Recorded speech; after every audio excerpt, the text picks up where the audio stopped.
right, Scotty, welcome back. Place where you finished runner-up last year, but runner-up last week as well. So form's obviously pretty good coming in here. You'd be pretty happy with that, I'd say. Yeah, form feels pretty good. I took 2 good days of rest yesterday and Monday. Majors typically wear me out pretty good, and so it was nice kind of getting home and just getting to relax a little bit. As far as this week goes, the golf course seems like it's in really good shape again. Greens are rolling nice, and looking forward to another week here. I guess between last year's finish and just last week, how hungry are you to win this one, also being, in your home area? Yeah, I mean, I'm typically pretty hungry to win whatever event it is. I show up expecting to come here and play well and do my best, and I'm hoping for a good finish this week, but I try not to look too far ahead. I'm just, getting ready for tomorrow morning. I'm going early late this week, and just, I'll get a little practice in this afternoon and then go home and try and get to sleep. Regarding your game itself, what was the biggest positive takeaway you had during your time at Oak Hill this past week?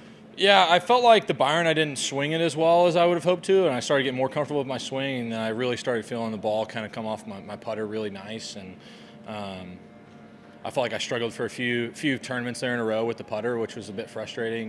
Masters was a frustrating week with the flat stick, and Hilton Head was more of the same, and so it was good kind of feel like I'm starting to trend in that direction, and when my putter gets hot, I typically have some pretty good finishes, and so hoping that it'll heat up this week.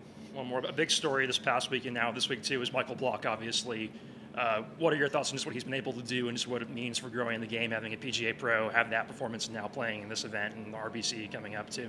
Yeah, so, it's awesome. We played behind him last week on Sunday, and listening to the hole-in-one was pretty fun, and it's definitely great for the game of golf. The PGA professionals really do the hard work for us. I grew up at a golf club, and my coach is a PGA Pro, and he's a proud member of the PGA for probably 50 years now. I don't know, maybe 45. Randy's pretty old, but I grew up around those guys, and they introduced me to the game and taught me how to play. And so, anytime you've seen a PGA Pro have some success is really special. And we're definitely happy for him and well deserved to be getting into these 2 events after his performance last week.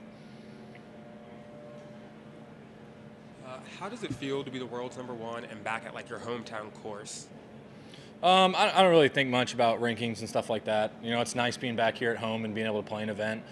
Like I said, majors typically wear me down pretty good, especially when you're in contention on the weekend. And so to be able to sleep in my own bed this week and, able to just be at home the last 2 days was definitely important in terms of rest. And then playing in front of a home crowd as the week goes on is always really fun. And does that make this tournament extra special to you to be able to play in the area where you're from? Yeah, I grew up coming to this tournament, and so being able to come here and play the golf course and compete is definitely very special for me. Growing up dreaming of being out here and now being on the other side where I'm inside the ropes and trying to do my best and compete, and it's definitely very special. And do you have any specific memories of coming to this tournament when you were a kid? Is there anything that stands out to you, a special moment you remember? I don't remember specific things, but I definitely remember showing up with my dad and just coming out here and watching. My dad loved to watch golf, and when I grew up, anytime I'd get a chance to go to a PGA Tour event, it was pretty cool. And so, come out here, practice round days, and watch guys. I typically like the practice round days more just because you can get closer to guys, and I like just watching. And so it wasn't as much about the atmosphere. It was more just me watching and learning from those guys. And so just being able to come here and all the pros were always pretty nice to me, which is always a nice bonus. Are there any, last question, are there any pros that you saw that you've been able to play with now? Is that from the Colonial? So not specifically from this event, but I grew up at Royal Oaks where there used to be a number of pros that took from Randy Smith, and being out here, Ryan Palmer's one of those guys that I grew up watching, and now we're out here competing. And we actually got paired 2 weeks ago at the Byron on Saturday, which was pretty fun. And I grew up with various guys that competed here, and so to kind of be walking in their footsteps is very special. Scottie, you mentioned that these major weeks kind of wear you down. What's the biggest challenge of playing a week right after a major, or maybe some of the benefits or perks of continuing to play? Well, I think the majors definitely kind of sharpen your focus, just because the golf courses are so challenging and you have to be on for all 18 holes. Anytime you lose focus out there, you tend to get punished for it pretty good. So that's kind of, I think, where the wear down factor comes from, just from being at such a high level of focus. And that's the type of energy that I'm trying to bring to more of the regular tour events, just that intensity for all 4 days, not just when you're in contention or not just when I'm playing really well, just bringing that intensity to every shot, whether it's the first tee shot tomorrow morning or a shot in the playoff like it was last year. So bringing that same intensity, and I think the majors is a good way to kind of train my brain to do that same sort of thing.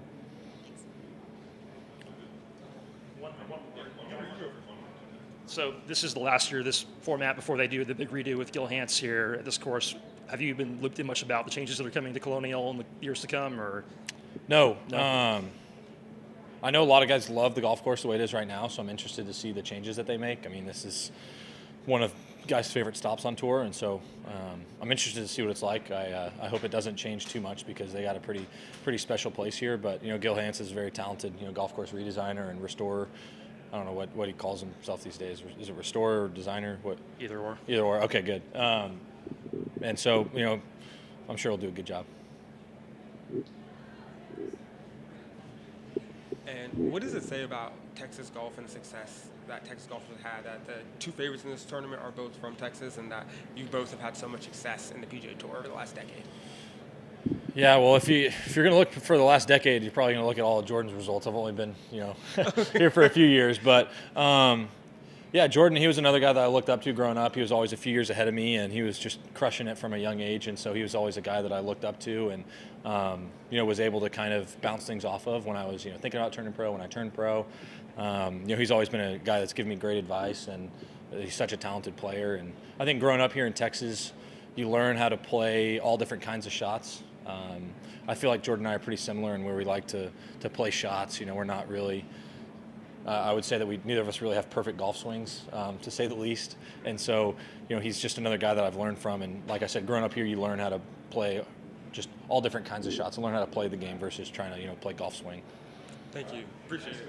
All right. Thanks, y'all. Appreciate it.